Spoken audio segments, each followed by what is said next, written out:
Thanks for watching Squirrel Fun. Comment below and let me know what you would like to see in future videos. Subscribe and hit the bell to get notifications whenever I upload something new. Check out some of my other videos for short trivia lessons and quick bits of knowledge so that you can learn something new every day, even with your busy schedule. Peace, love, rock and roll. Enjoy! The Pacific Northwest is at risk for 3 different kinds of tectonic earthquakes. 1. Magnitude 9 Cascadia megathrust quakes. 2. Magnitude 6 to 7 deep earthquakes. And 3. Shallow crustal fault quakes up to magnitude 7. We will discuss how a combination of factors produce these earthquakes: subduction of the Juan de Fuca plate, extension of the Basin and Range, invasion of crustal blocks from California, and the resistance of the Canadian crustal buttress. First, we will look at Western North America's active plate boundaries. The San Andreas Fault is a strike-slip transform fault zone, along which the Pacific Plate is sliding northwest at about 1.4 inches per year relative to the interior of North America. The Pacific Plate drags on that plate margin, and segments of the boundary rupture sporadically, releasing moderate to large earthquakes. The most famous was the 1906 magnitude 7.8 San Francisco earthquake, which was a 300-mile rupture.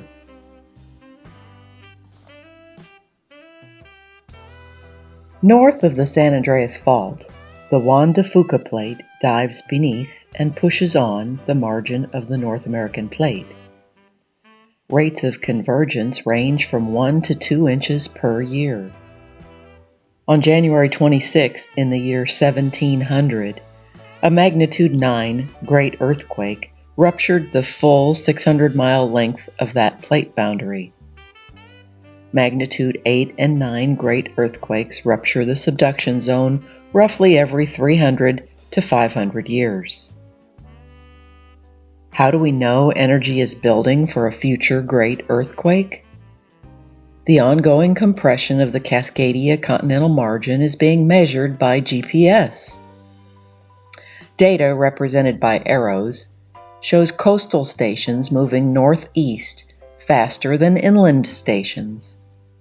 Looking at this in cross-section, we use a spring to represent the elastic nature of the overriding plate locked to the diving plate. Graphs above show the motion of 3 GPS stations as the continental margin is compressed and elastic energy builds. When friction between the plates is overcome, the leading edge of the North American plate lurches seaward, creating an earthquake and tsunami. Next, we look deeper at earthquakes within the subducting Juan de Fuca plate itself. The 1949 magnitude 6.8 Olympia earthquake caused 8 deaths. Fortunately, it occurred during school vacation, as 10 schools were severely damaged and subsequently closed. The hypocenter of the Olympia earthquake was 32 miles deep, at least 4 miles below the subduction zone plate boundary, and thus within the subducting Juan de Fuca plate. As the subducting plate bends beneath Puget Sound, the upper part stretches under tension and fractures in normal faults.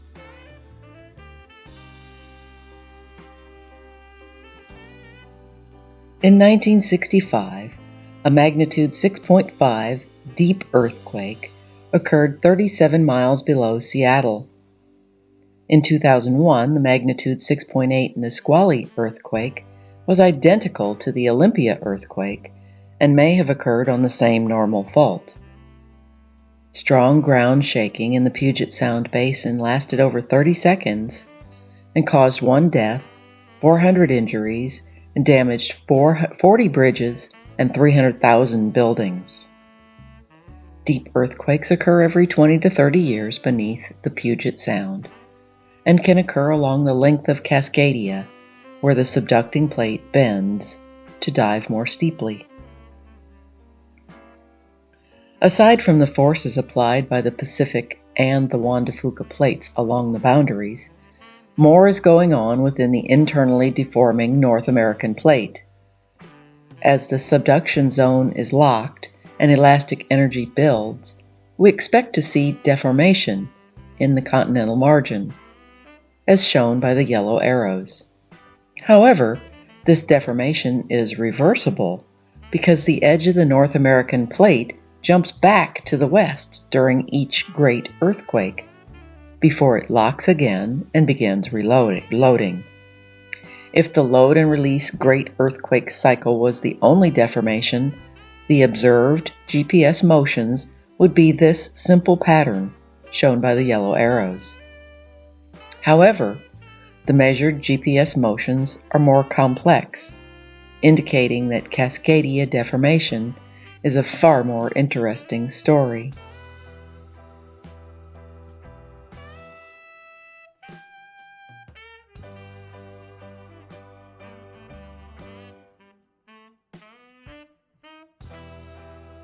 Basin and Range extension stretches from Utah into southeastern Oregon.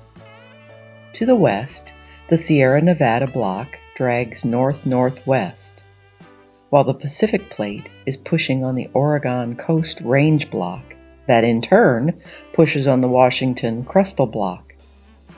The resisting Canadian coast mountains halt the motion. These forces rotate much of western Oregon and Washington slowly around a pivot point in northeast Oregon. Unwinding 16 million years lets us see the permanent deformation caused by this rotation. The resulting deformation has broken the crust by normal, strike-slip, and thrust faults, with motion histories that are the focus of ongoing research.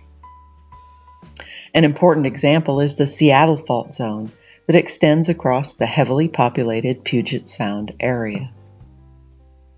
Trenching, shown in the photo, provides direct evidence of thrust fault displacement from a major magnitude 7 earthquake on the Seattle Fault about 1,000 years ago.